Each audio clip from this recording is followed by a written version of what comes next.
दिन प्रदोष काल में शिव जी को अगर अनार का पुष्प समर्पित करा जाता है तो संपदा की कमी नहीं होती, कभी वैभव की कमी नहीं। केवल 2 महीना ऐसा होता है, एक होता है वैशाख का महीना,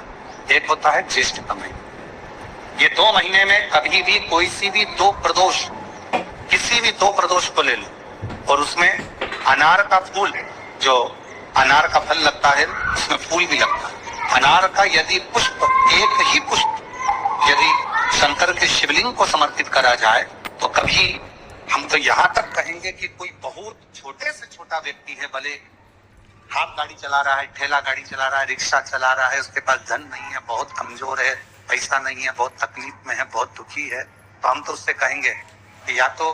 वैशाख के महीने में या ज्येष्ठ के महीने में कोई भी 2 प्रदोष को अनार का पुष्प यदि वो समर्पित कर देता है तो निश्चित है उसके घर में वैभव संपदा बढ़ना प्रारंभ हो जाती है, कार्य में उन्नति है। दोष के दिन संभेश्वर महादेव का नाम 7 कनेर के पुष्प, कितने? 7 कनेर, मालूम कनेर के 7, एक बेलपत्र। जिस समय पर कनेर का फूल बेलपत्र के साथ चढ़ाया जाएगा तो 7 कनेर के पुष्प सीधी बेलपत्र पर आपको रखना। 2-3 प्रदोष कर देखना। अगर कोई आपसे कहे कि आपका भाग्य ठीक नहीं चल रहा, किस्मत ठीक नहीं चल रही, आपके ग्रह ठीक नहीं चल रहा है, आप भाग्यशाली नहीं हो, फिर रुक जाओ, उसके बाद देवज्ञ महादेव के पास 7 कनेर के पुष्प, एक बेलपत्र, कनेर के पुष्प एक बेलपत्र में रखकर नंदीश्वर के पास में बैठकर श्री शिवाय नमस्तुभ्यम बोलकर अशोक सुंदरी वाली जगह पर स्पर्श कराकर भगवान शंकर पर 7 फूल के साथ बेलपत्री की डंडी अशोक सुंदरी की साइड हो, ऐसा स्मरण करते हुए शिव को समर्पित कर दे। वही बेलपत्री 5 बार नमः शिवाय या पंचाक्षर मंत्र, षडाक्षर मंत्र या श्री शिवाय नमस्तुभ्यम बोलकर वही बेलपत्री 3 प्रदोष, 4 प्रदोष, 5 प्रदोष, 2 प्रदोष, जितने प्रदोष आप चढ़ा रहे हैं प्रदोष काल में, वो बेलपत्री लाकर अपने कक्ष में अपने पूजन वाले स्थान पर रखते जाओ। एक बेलपत्री एक प्रदोष पर लाओगे, अगला प्रदोष आएगा, कितना अंतर पड़ता है आपके भाग्य बदलने में, आपको खुद मालूम पड़ जाएगा कि आपकी किस्मत कैसे बदलती है। मेहनत आपको करना है, श्रम आपको करना है, आपको लगाना है, और बेलपत्री और कनेर का पुष्प चालू करो प्रदोष चढ़ाना। किसी व्यक्ति ने अपनी जिंदगी में एक नियम बना लिया कि मुझे प्रदोष के दिन बाबा देवाधिदेव महादेव को एक कमल का पुष्प चढ़ाना। और कई मौसम ऐसा होता है कि उसमें कमल का पुष्प नहीं मिलता तो कमल गट्टा बाजार में मिलता है, देखा है आप लोगों ने, काला कलर का होता है कमल गट्टा। एक कमल का गट्टा भी यदि देवाधिदेव महादेव को, यदि कोई कितना भी दरिद्र है, कितना भी गरीब है, उसका कोई व्यापार नहीं, कोई व्यवसाय नहीं, कोई नौकरी नहीं, कोई चाकरी नहीं, इतना ही परिस्थिति से मारा हुआ व्यक्ति है, अगर उसने प्रदोष नियम बना लिया, प्रत्येक 12 महीने का मैं नियम लेता हूँ और पूरे 24 प्रदोष मैं बाबा को कमल का, जिस समय पर कमल का पुष्प मिल जाए उस समय पर कमल का पुष्प चढ़ाओ, ना मिले तो कमल गट्टा चढ़ाओ। पर जिसने प्रदोष का नियम बना लिया, एक साल पूरा नहीं होगा और मेरा बाबा उसका हाथ पकड़कर उसको मंजिल तक पहुंचाना। इतना भी करीब, इतना भी करीब। ये लोमश ऋषि की कथा कहती है,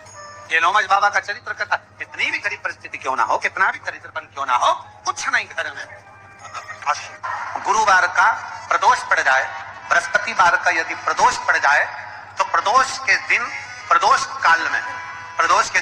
काल में किसी शिवालय में जाएं, शंकर के मंदिर में जाएं, एक ही दिए के अंदर एक फूल बाती, कैसी बाती है? फूल बाती, और उसी दिए के अंदर एक लंबी बाती, 2 बाती। कौन सी बाती है, जम के बोलो जरा।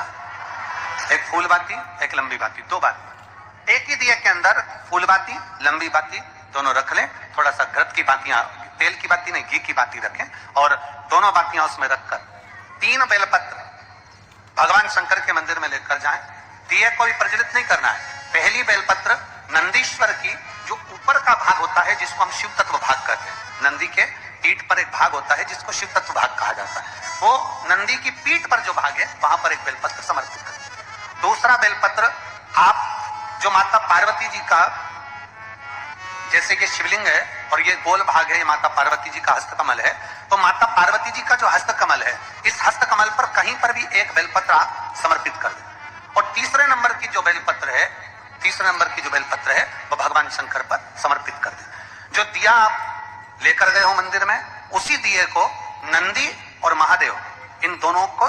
दर्शन कराते हुए अगर मंदिर के अंदर लगाने दें दिया तो ठीक है, ना लगाने दें तो दीप को बीच में बस स्पर्श कराकर भले बाहर जाकर लगा दो, पर प्रयास करो वो दीप वैसे तो बीच में नंदी और शिव के मध्य में वो दिया स्पर्श होना चाहिए। जैसे ये नंदी है और ये शिव है, तो इसके मध्य में दीप स्पर्श कर ले, भले उसको जलाने ना दे, पर स्पर्श मात्र कर कर अगर आपने एकांत में कहीं पर भी ले जाकर लगा दिया, उस दीप को जला दिया, तो गया हुआ कितना भी करोड़ रुपया हो वो धीरे धीरे कर कर गया हुआ धन हमारा वापस आता ही है। कोई खाकर भी बैठ गया तो देगा जरूर, वो धन आएगा जरूर, कैसे भी आएगा, पर अपनी संपदा वापस।